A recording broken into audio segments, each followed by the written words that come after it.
Good morning. Let's start with prayer.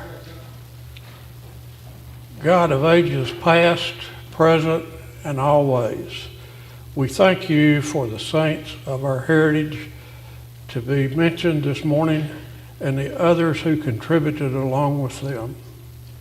Give us the wisdom to appreciate what they have given us and the will to continue to build on their foundation.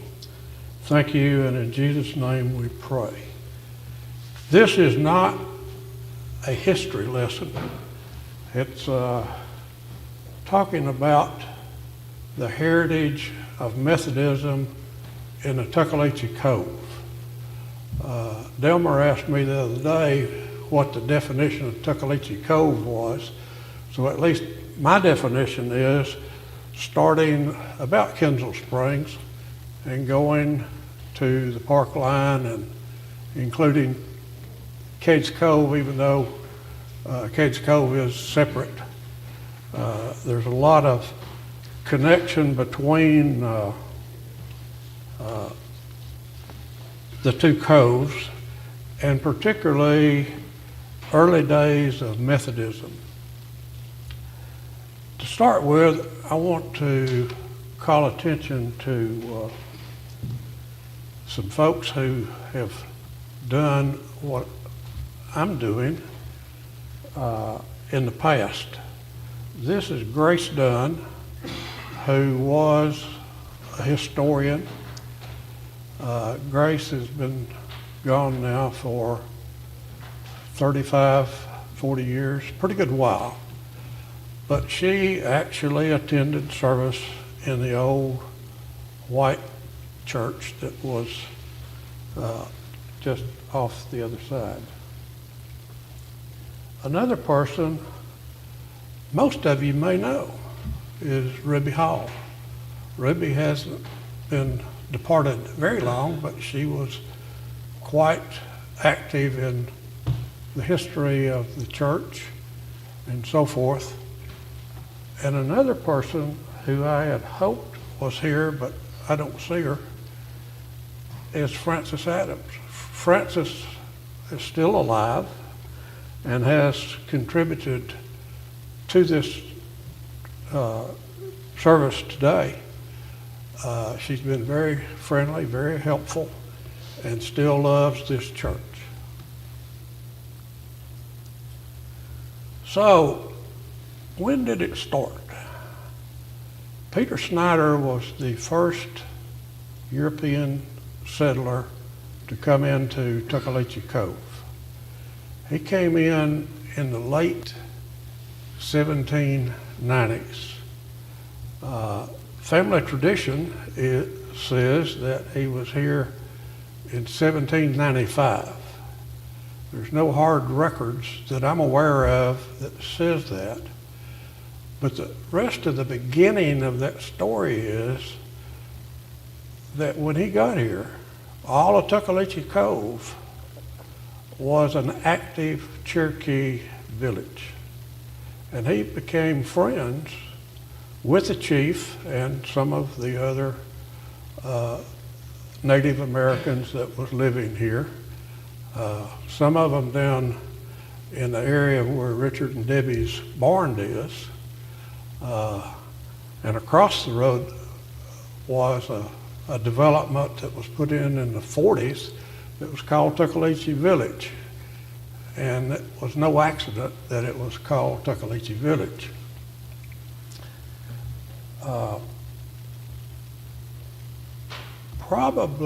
Anyway, the rest of that story is, at one time, not long after Peter had been here, the chief suggested that he might want to leave, that the natives was a bit restless.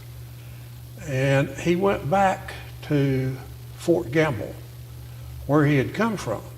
Now, those who may or may not know where Fort Gamble was, it's near Heritage High School. There's a stone marker near the bridge there across the river down from Heritage High School. So anyway, after a year or two, he and Polly came back to Tuckaleechee, and then they stayed. Peter was of German descent, and Polly was an Irish immigrant. By roughly 1820, a flood of European-type folks invaded Tuckaleechee Cove from generally Greene County. And the families that was involved in the early days that was developing Methodism, you can read the names, and that's not a complete list. There were Kaylors in the bunch and several other folks that may not be on this list. But a question that Nelson asked me one day is, where was Peter Snyder's house? Here is a piece of an old quad map, and you can see a circle there just near Laurel Lake, and that's pretty close to where Peter actually lived. And on the opening screen, it mentioned the chapel. Methodism at this location was known as the chapel. My maternal grandmother, I never heard her refer it to anything other than the chapel. And if you notice on the edge of this map, it's noted as Tuckaleechee Chapel. Here's a picture of the old Peter Snyder home.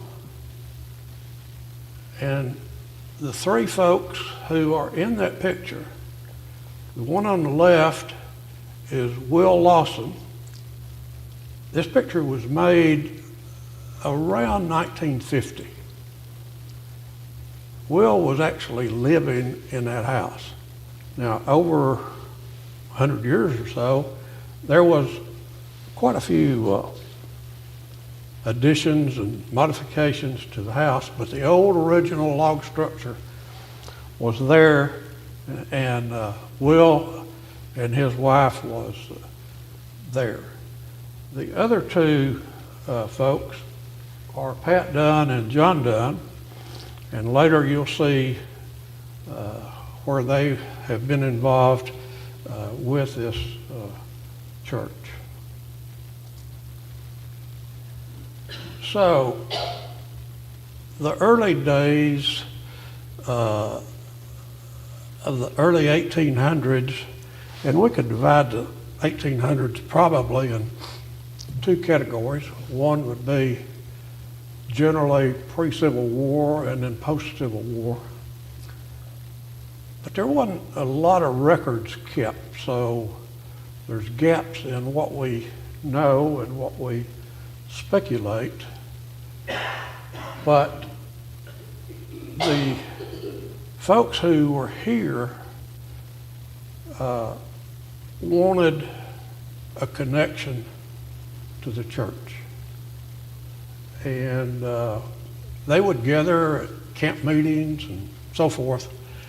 The first church that we know of that was in Tuckaleechee Cove was called Mount Pleasant.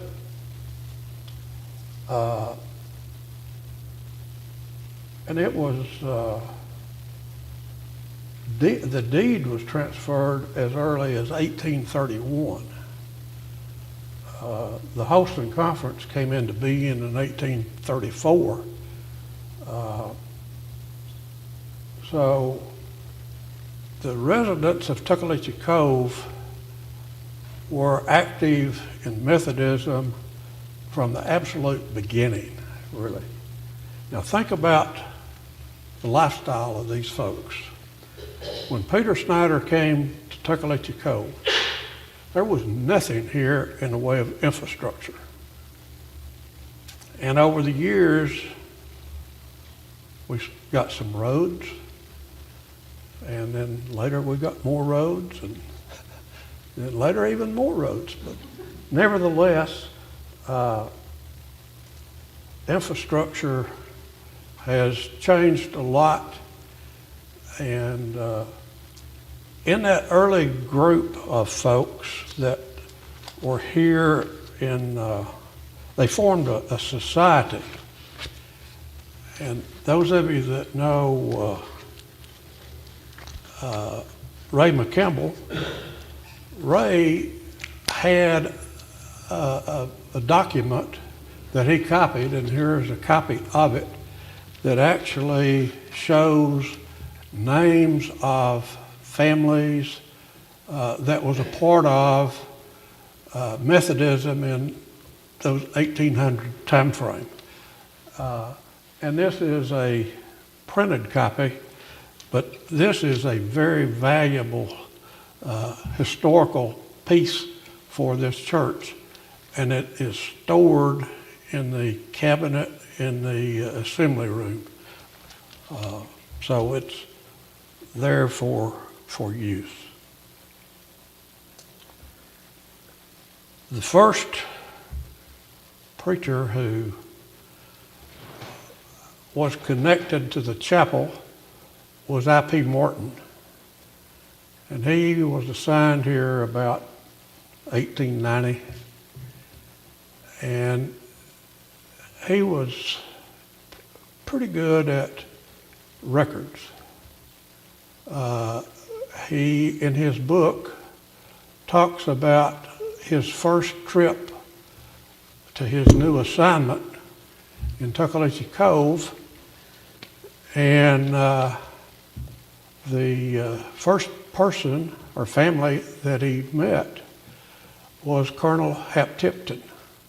And Hap got his colonel ranking, and his military backing or rank was in the Mexican War. Hap was a descendant of some folks with a rich Tennessee early history. Those of you who are Tennesseans and studied any Tennessee history knows of John Tipton, who was an adversary, I suppose, of John Sevier, whose son was Fighting Billy Tipton, who was a protege of Andrew Jackson. And Colonel Hap Tipton was a grandson of Fighting Billy. But he was one of the three families that he mentioned that impressed him when he first came to Tuckaleechee Cove. He had a two-story log house, and the best I can tell, it was down somewhere near Big Valley, near the lower end of the cove. But his assignment was to preach in Cades Cove, and Colonel Tipton had one of his sons go with him up the mountain far enough to where there wasn't any roads going off to the side that he'd get lost going to Cades Cove. But anyway, the old Rich Mountain Road was there. Probably that could have been an Indian trail, I'm not sure. But anyway, a couple other folks that I.P. Morton, who was the first preacher, thought quite a bit of. And here's a picture of Colonel Tipton. The next person that he talked about was Uncle Johnny McCampbell. We don't have any pictures of Uncle Johnny, but we have pictures of some of his offspring. And this is a picture of Preacher John McCampbell, which is not a typical Preacher John McCampbell that you would think about here, because you would see Preacher John in a suit with a Bible. In fact, his Bible is actually in the credenza in the assembly room. But this is a casual picture of Preacher John at his mailbox out in Dry Valley. So those of you that are familiar with the area would know where that is. A couple of his siblings that were children of Uncle Johnny was Jim and Mary and Miss Ella. I remember all four of them, these three and Preacher John. So they were involved early and on until their death. This is a picture that you've seen many times of the old wooden church that stood out there that was built in 1891. The building committee of the chapel was Richard Burns, James Lane, Thomas Lawson, Colonel Tipton, and Henry Webb. And Henry was the third person that I.P. Morton mentioned as impressing him as it related to his Christianity. Henry and his wife had no children. They ran a store up in what's now Townsend, and it was on the north side of the river, and their home was on the south side of the river. And even though they didn't have children of their own, children from all over the community, and that was not a lot of people in those days, were welcome in her home, and she was known as a tremendous cook. So as we look at those folks, Richard Burns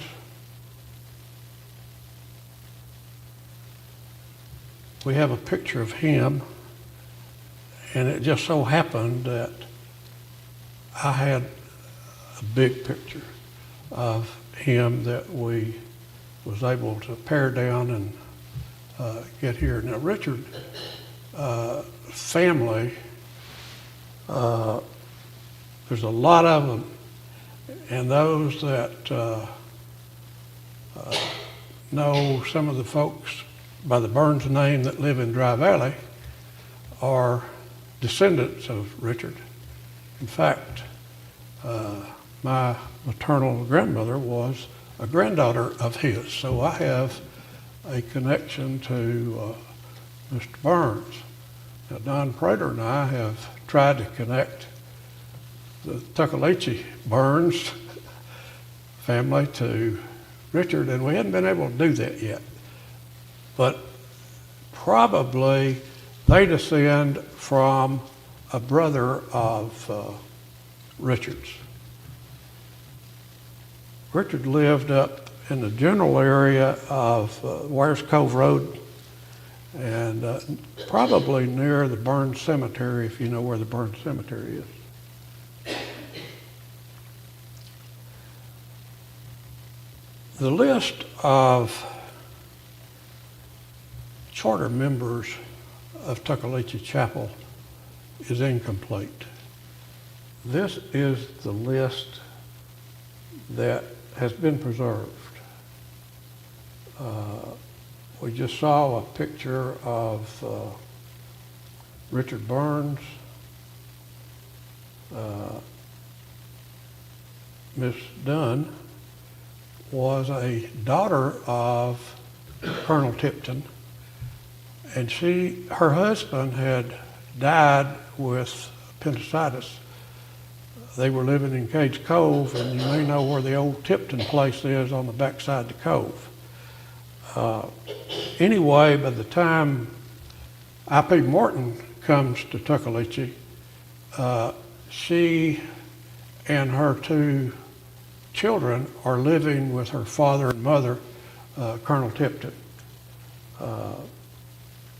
William Dunn was a charter member, and several of his kids, he only had 16 of those, And they all grew to adulthood. And the oldest was born about 1790, and the youngest about, or 1890. I'll get you corrected in a minute. 1870 was when Aunt Dealey was born. She was the granddaughter of Ray McCampbell, for those of you that know Ray.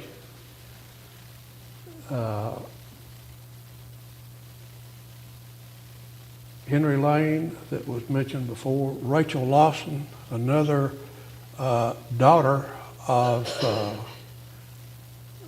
Squire Will and Dolly Dunn. She was the first person buried in the cemetery. Then I mentioned Aunt Dealey, who was Ray's grandmother. J.E. McCampbell, who we refer to as Preacher John. Sam McCampbell. Don't have a picture of Sam, and there were several Sams, and I'm not real sure this Sam's background. Another was Mary Myers and Colonel Tipton and Henry Webb. Here's a picture of Squire Will and Dolly Snyder Dunn.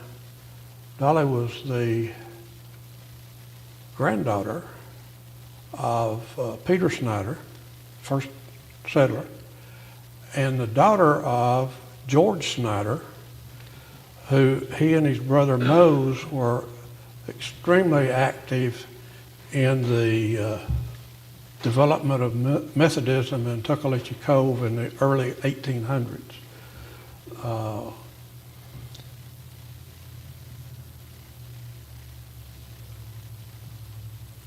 Mose, I don't really know a lot about his later years, but George, there's a fair amount of documentation about him and what he did most of his life.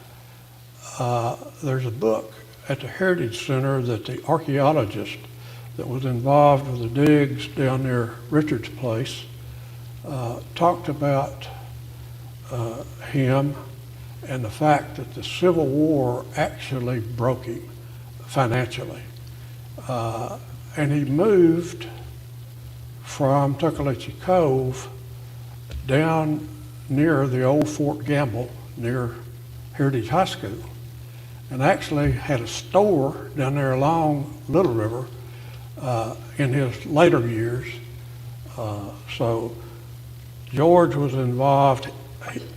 His brother Mose apparently was the first white child born in Tuckaleechee Cove. And I'm not sure what the age difference between Mose and George was.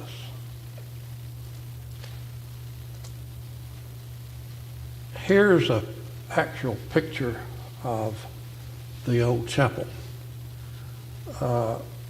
I've seen this picture noted as being 1891. Well, look at the picture, and in 1891, there wasn't any cars here. But Don Prater has a picture that his Uncle Hubert had, where Hubert had written on it 1930-31. So that time frame is a more accurate picture of the chapel.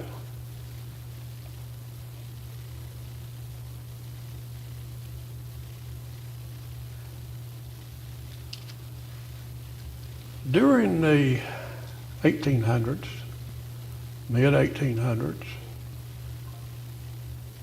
in Tuckaleechee Cove, slavery was an issue as it was everywhere else. In fact, George Snyder was a slave owner right here in Tuckaleechee.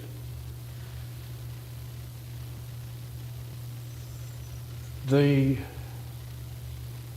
Methodists had two churches, the campground and the chapel. The chapel was a Southern Methodist. Campground was a Northern Methodist. And then there was another Methodist, Margaret Townsend Methodist Church. Has anyone in here ever heard of Margaret Townsend Methodist Church? A couple of hands went up. But there was a fellow, Colonel W.B. Townsend, who was a strong Methodist and contributed significantly to Methodism, particularly Tennessee Wesleyan College. His first wife passed away, Margaret Townsend, and he built a Methodist church in downtown Townsend and named it Margaret Townsend Methodist Church. And the campground congregation actually moved to that church. And they stayed there until sometime in the early 1940s. I actually remember going to church with my aunt at Margaret Townsend Methodist Church. After it closed, the congregation at the campground went back to campground. So Holly, now you got the secret. What was Margaret Townsend Methodist Church? Did you say it was where the Catholic Church is now? That is true. The building is still there. But between the time it was active Methodist Church and it becoming a Catholic church, it was a community center. The health department would come in the summer and give typhoid shots, and there was a very active American Legion post in Townsend post World War II, and they met on a regular basis in the old Margaret Townsend Church. Here is a picture of the campground church and the parsonage. Now, the preacher who lived in the parsonage, or the last one to live in that parsonage, was Bob Keebler's. Thank you, Carol.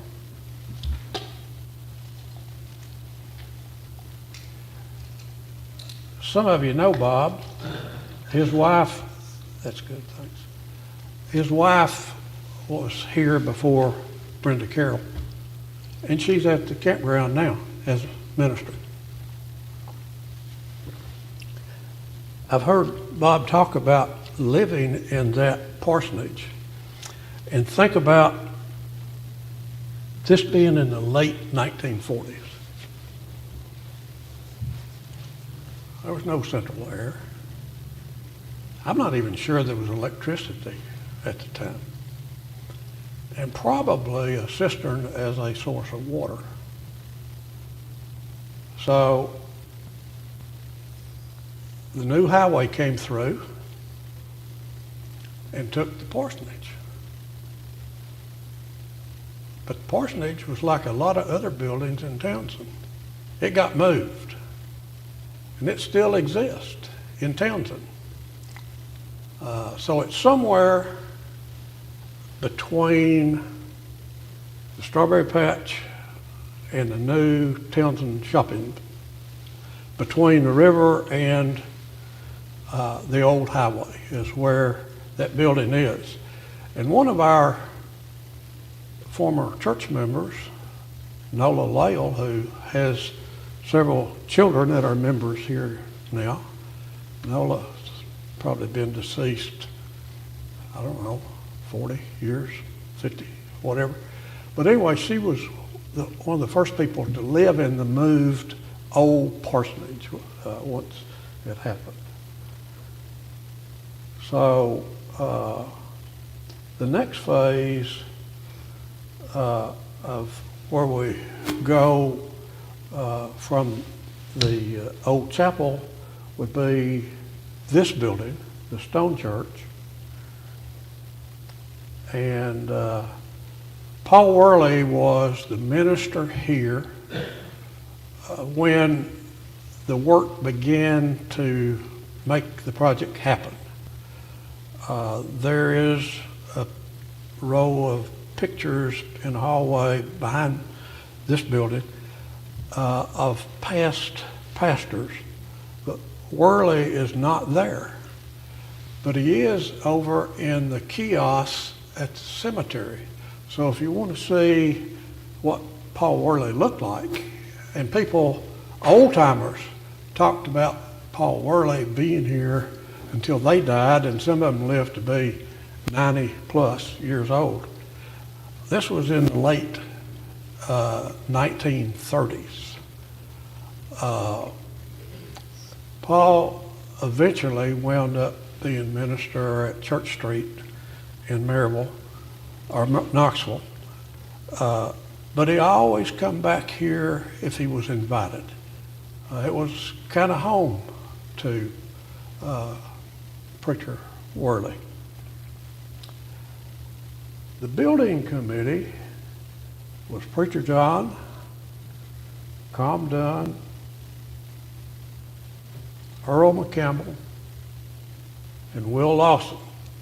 You remember Will was in that picture early with him living at the old Peter Snyder place.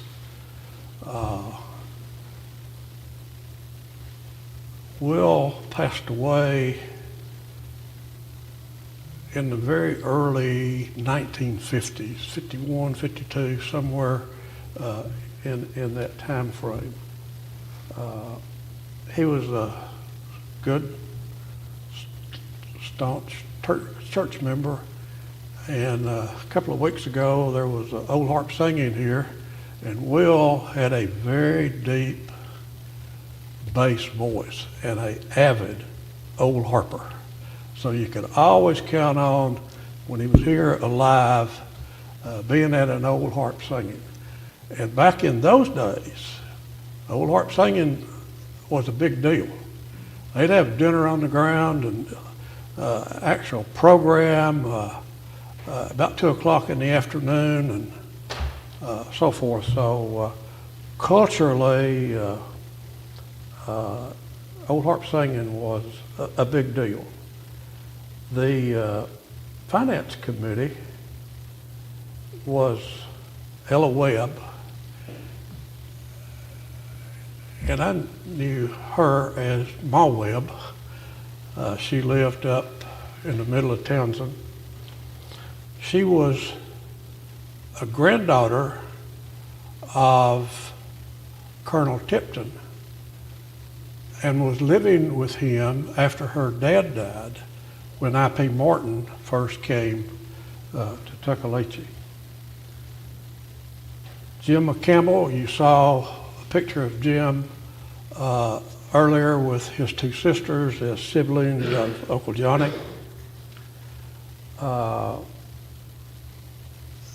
He was generally known as Buddy Jim. If you've ever heard reference to Buddy Jim, that's who Buddy Jim was.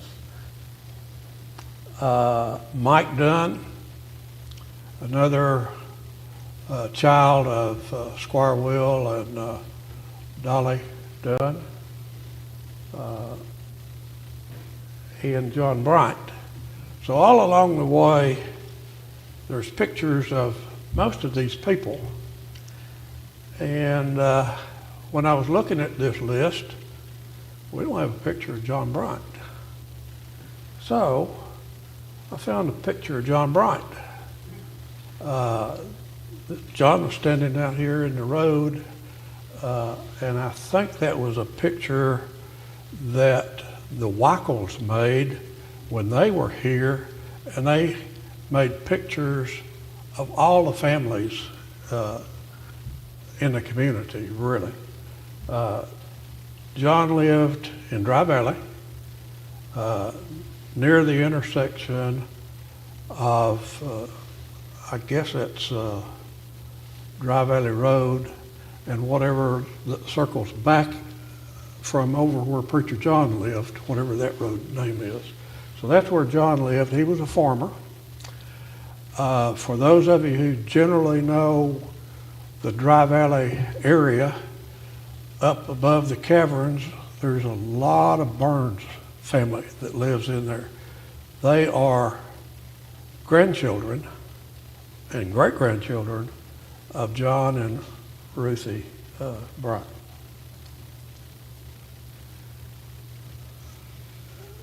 As we got to building this building, there were several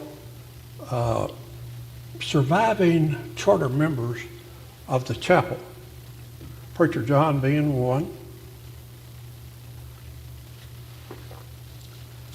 Colonel Tipton's daughter, Sam McCammell, and again, I don't have a real good connection to that Sam McCammell. There were several Sam McCammells. One recent Sam McCammell, and I'm talking about 70 years ago, being recent, was known as Red Sam. And Red Sam lived generally where Joe and Brenda Wilson lived.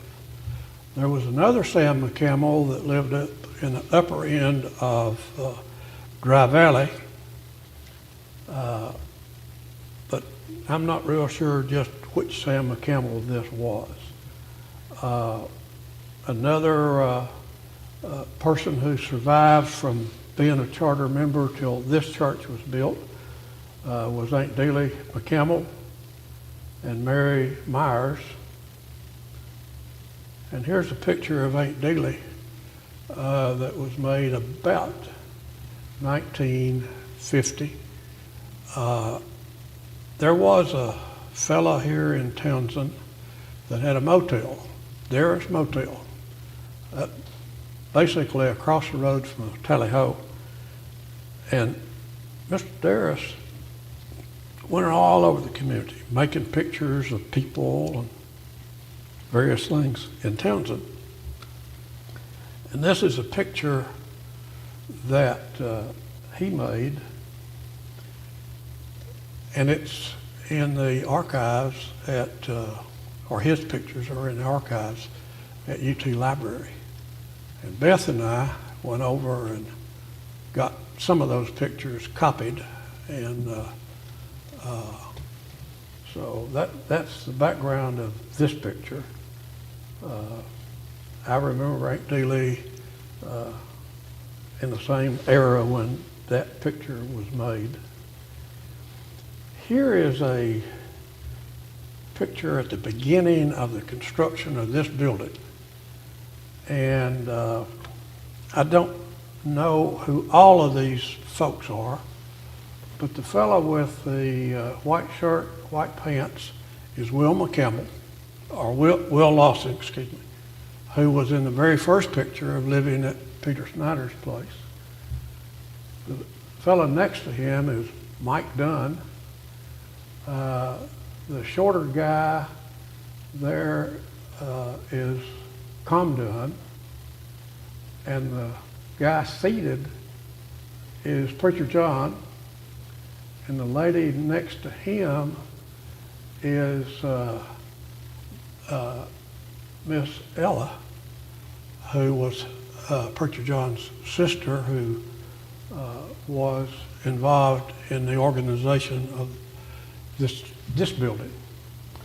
And the other lady is Ella Webb, I referenced as being Ma Webb, a granddaughter of Colonel Tipton.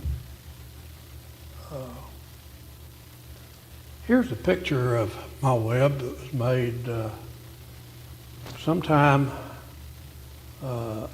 in the early 50s, I suppose. Some of you older folks may remember the people in the other part of the picture other than Ma Webb. And as you notice, they're all dressed as if it's in the middle of summer. Ma Webb's wrapped up in a blanket. She was probably 90 years old at the time, and she always said that she was old and her blood was thin. So, 1942, this building was dedicated. And the reason that I chose this picture is, if you look at the top of it, there's no steeple. The steeple got added a lot later. So as we move through time frame and construction, the new parsonage would have been the next construction phase. And as mentioned earlier, the new road took the old parsonage away, so there had to be a new parsonage. John Weichel was the preacher here at that time, and he actually had no parsonage, and he lived in a old company house that in those days, the street was called Needmore, but today it's Mountain Avenue. And the building still exists. I'm not sure who lives there. But if you were at the new Townsend City Hall and just looked down on Mountain Avenue, that house is kind of off to the right just a little bit. The property for the parsonage was donated by Mike and Mary Dunn. They lived between here and Richard's Barn, but they actually owned, and this was Aunt Mary's land she inherited, began out here at the road and went all the way to the river. So that was quite a farm in its day. The trees were cut on the site, a lot of pine trees, and they were sawed and used in building the parsonage that's over there. And as been pointed out in earlier church history, and here is a book that you may or may not have ever seen. It has to do with the history of the church. And it references the fact that a church member had a sawmill. So they did. Here's a picture of Uncle Mike and Aunt Mary in their yard with their dog. And that picture was made somewhere in the early 1950s or late 40s. Here is a picture of the sawmill operations for the timber that was cut off of the site over here. And all of those folks in that picture are or were church members. The guy with his back to you running the edger was Pat Dunn. The guy with the lever who was the sawyer was Willie McCampbell, who's Aunt Dealey's son, a brother to Earl McCampbell, or an uncle of Ray McCampbell. And the other guy back there is Paul Bryant. Paul lived in Dry Valley. This is a picture of John Weichel holding one of the first 2x4s that was sawed, and church members said they had a hard time telling the difference between the two before, and John Wackel. He was a tall, slim guy. Here's a picture of the groundbreaking. John and Wanda there with a shovel. Preacher John and his wife kind of in the middle. Earl McCampbell on the right side. There's a picture of the beginning of construction with John standing by the sign at the site. There's a lot of pictures during that construction phase around here if you're interested in looking at how it got built and when it got built and so forth. Lamar, some of that lumber is still on the property. If you want to see it, it's behind the church, the old toilet. It was built for the church in 1891. It's got 3 acres to exist. So that parsonage was built with rough lumber. So those of you who worked on it recently know that. A fella who was a primary carpenter was Ernest Tipton, known as Red Ernest. There was actually 2 Ernest Tiptons that were members here.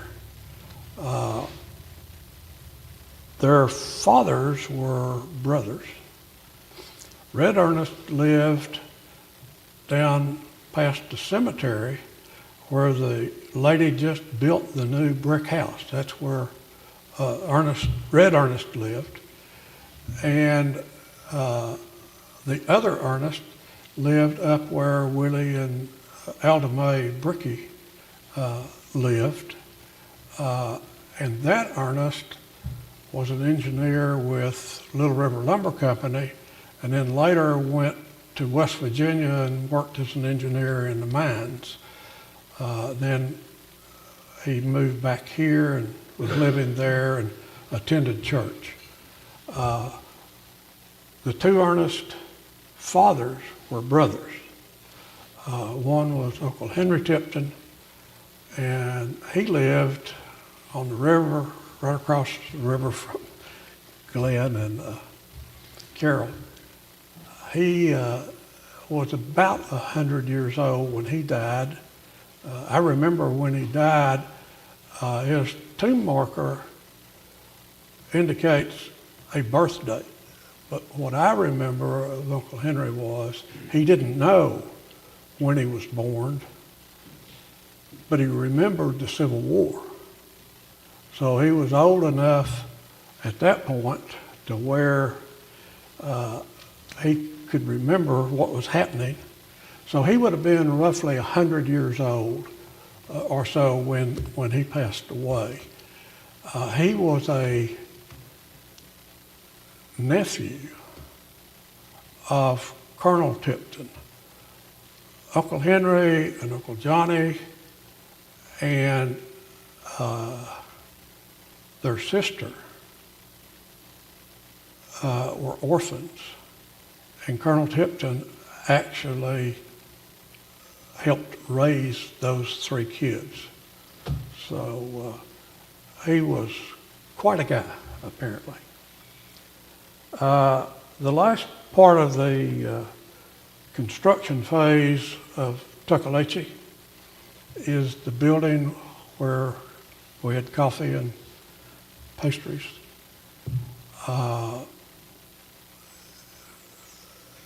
In that era, there was a lot of World War II babies that were getting to be teenagers, and there was quite an MYF group here, and there was a need for a building. And when it opened, it was full. And there's a few folks here that can remember when that occurred. But all of this building occurred generally in a fairly short window of time, from just before 1940 to 1960. So there was a lot of activity here in that 20-year period. So they decided they needed money, obviously, and they hired a fundraising group to put together what they called a forward step supper with a goal of getting $25,000 of pledges in that one night. At the time, the pastor was Morgan Phillips. Another point that I want to make about Morgan Phillips and what was happening in this church prior to him. We come to church and expect Sunday morning that we'll have a preacher here and there'll be a service.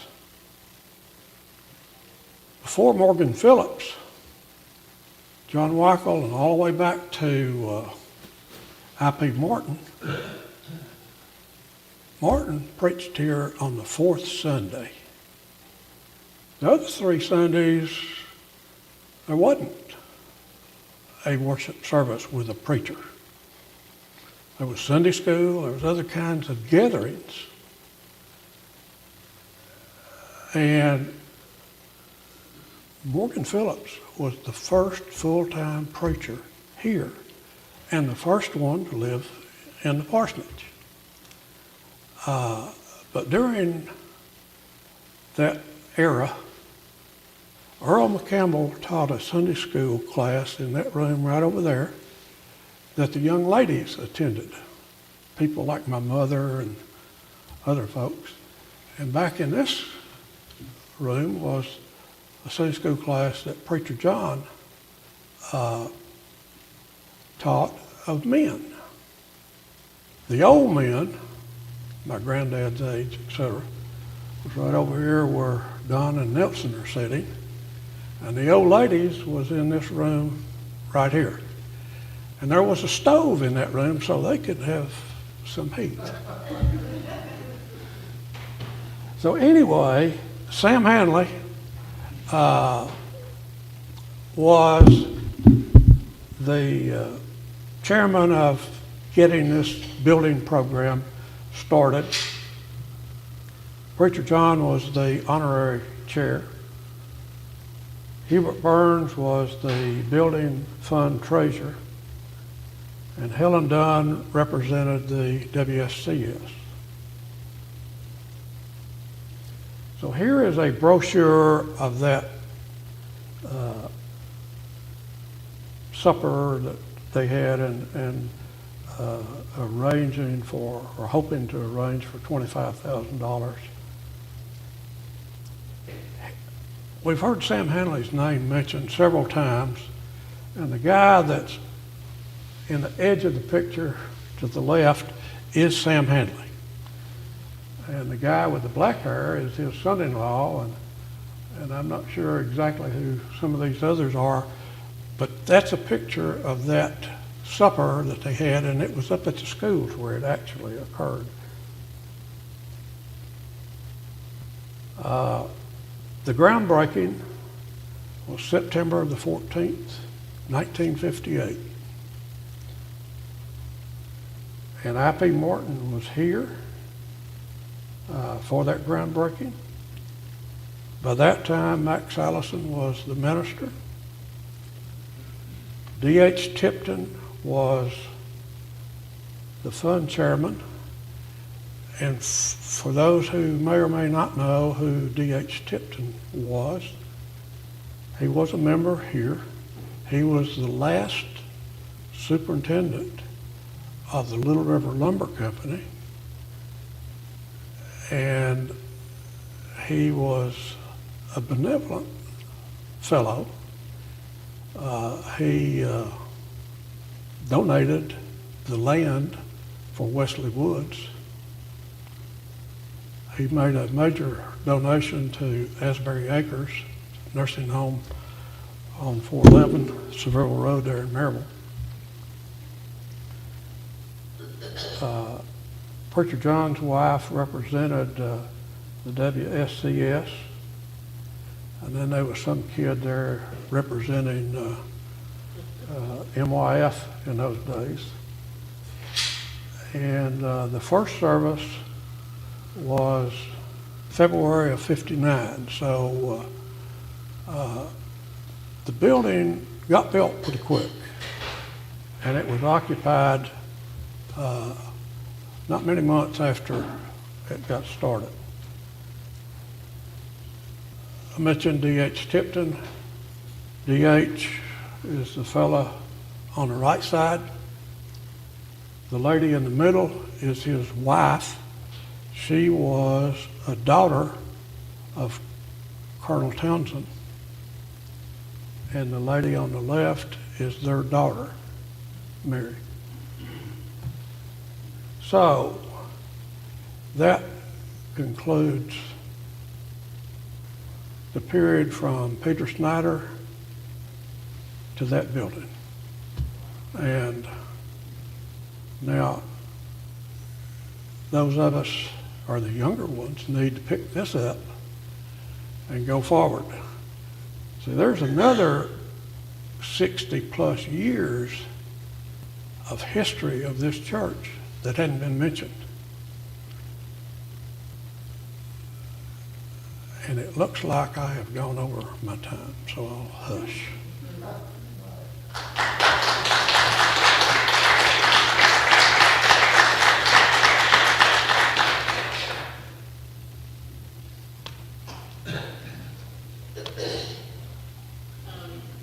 the president of the Citizens Bank,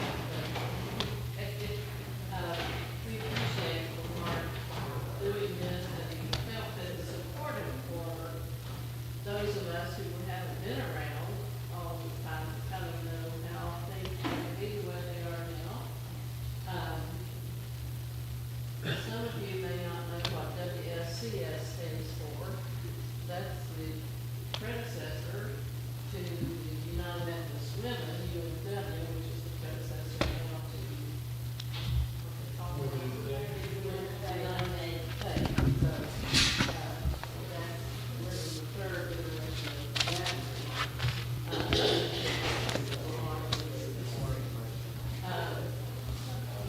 Anybody want to comment or have questions? We're going to learn a little bit more from thank you all. There's still problems.